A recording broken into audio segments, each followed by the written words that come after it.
Hi everybody, I'm Natalie with Missouri Star Quilt Company, and today on Embroidery 101 I'm going to teach you how to make a bullion rose. Now this is using the bullion knot, so if you want a more detailed view of that, I have another video using that, so it's super easy. I will walk through it again anyways. When you're making a bullion rose, you typically start with some French knots in the middle. If you're making a small one, you can just do one French knot. And if you're doing a larger rose, you can do 3. So I'm going to put in 3 French knots on this one to get started. And again, there's a French knot video if you want to go back for a refresher on that, but you just wrap the thread around your needle 2 or 3 times and then go back in next to where your needle came out and pull that through. If it's a little tight, you can untwist it a bit so it's looser. I'm going to do a couple of, I'll do 3 because I think that makes a nice center of the flower.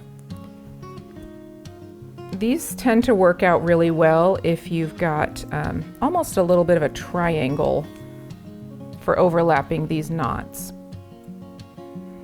I think they look really pretty. All right, one more French knot and then we will start with our bullions. This is kind of a cool stitch. It's considered a stitch, but it's also the combination of 2 other stitches to create a new stitch. All right, so for the bullion knot, we're gonna start by, again, having we'll pull the needle through the back, and then you're gonna make a short little stitch. This is the length that you want your bullion knot, and these are gonna end up being kind of curved, and that's just where you put your needle in and out. It's going to look really cool. You can determine the length. That's all depends on how you want it to look. So you start with smaller ones in the center and then they get bigger as they go out. All right, so you'll put your needle, have your needle come back up where your first thread is. You wrap that around until it is the length of the knot that you want to create. Now when you're doing the bullion rose, I would recommend doing a few extra so it's a little bit longer, because that way you have texture and flexibility for curving around knots. You don't want them super tight like you would if you were just making straight line bullion knots. All right, so you're going to use your fingers to hold those knots in place, pull the thread all the way through, and then when you've got it down, this is where you're going to use your needle and you kind of are going to pull it so that it curves the way you want it to. And when you've got that curved, then you'll put your needle back through to finish that knot, and then you get to decide where your next one goes. So I'm going to put one that is going to go around this direction and then another one on this side, so it's kind of a triangle effect. You start from the back, go down where you want that knot to end. I like mine to overlap a bit, so I always go a little bit past the last knot that I made. And then your needle comes back up next to the first thread. Wrap it around a few times until it is the length or longer that your space is. Holding those threads with your finger, you're going to pull the needle through till the thread is all the way done. And then you use your needle to tighten it up. And then you finish it off by putting your needle back through right near the end. And that keeps it nice and tight. Then you just continue to add these, alternating and going all the way around your flower. Bringing the needle up by your first.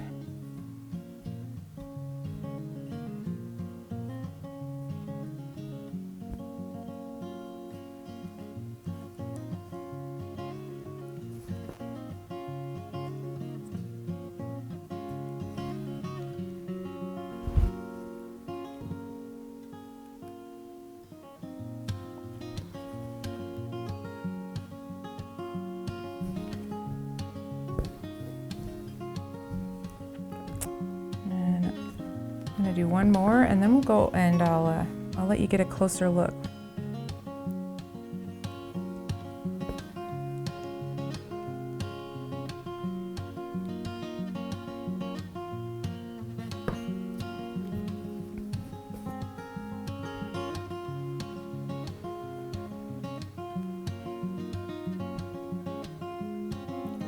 So we're going to make this next one.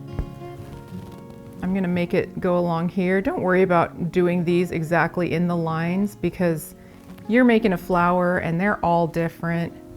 So just make them where they make sense.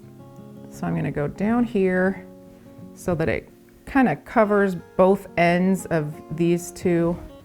You kind of want them to overlap. Think about like a rose, a peony, something that has like a whole bunch of petals that sort of overlap and wrap around each other.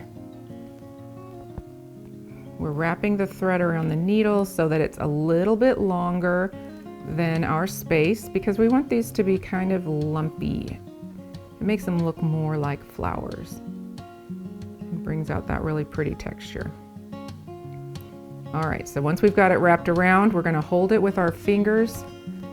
Hold the thread loosely so that the needle can pull through. You pull all the way through till your thread starts to tighten up. Make sure you're not too knotted up on the back. I had to double check. It felt like it was a little short. Now see how we've got loose threads here that wrap around the thread. What we're going to do now is push this back to tighten it up. Now if we want it a little looser, you can pull them out so that they stretch to be wherever, like you can really fiddle with this and make it however you want it to look. So I've got that where I want it. I'm going to put my needle back in here so that this one is attached, and I think that looks just great. So I'm ready to start another one. I'm going to do this one from about this spot, well, maybe a little farther over. I like them to overlap. So we'll go there, and we'll go to about here. I kind of alternate short and long. I like them to get a little bit bigger as they get out towards the outside edge because that's more like a natural flower. They're going to have smaller petals in the middle and bigger ones on the outside. It's more compact in the middle, looser on the outside. So just play along with it, and if you end up with a little gap, put another one in there.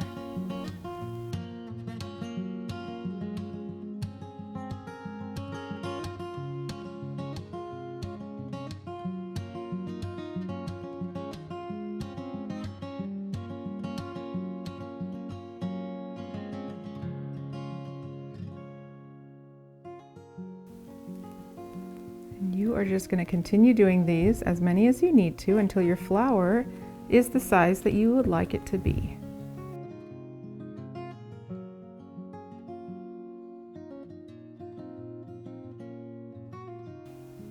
I do like to do these with a lot of strands. So this is all 6 strands of floss. I have done them with pearl cotton. They end up being smaller and tighter, so you'll have to do more rows of petals to make a really full looking flower. But they're really sweet if you're doing something dainty to use something that has less floss, like the pearl cotton, or 2 or 3 strands of embroidery floss instead of a 6-strand thread. That's where the design, the creativity, that's where that all comes into play, because you get to do whatever makes you happy.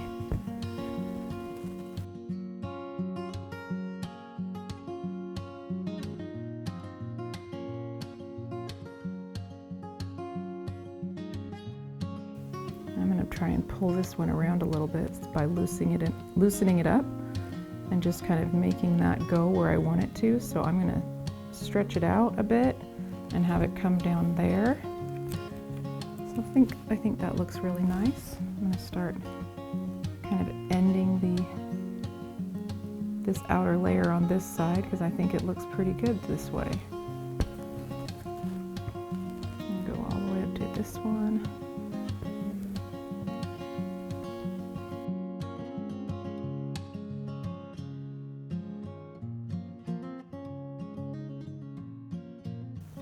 Don't worry, sometimes it gets where it feels really tight. You just have to ease up a little bit. And then, I'll do that from here. Kind of pull this thread so it's as tight or as loose as you want it. And when you've got it the way you want it to look, secure it where you want it to end.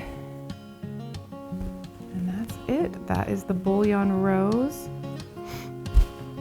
It's pretty simple and fun. I've made a couple of projects that use the Bullion rose as big flowers. I think they're beautiful, and I think it'll be really fun. Once you've practiced a few times, I think you're gonna really love adding this embellishment to your projects.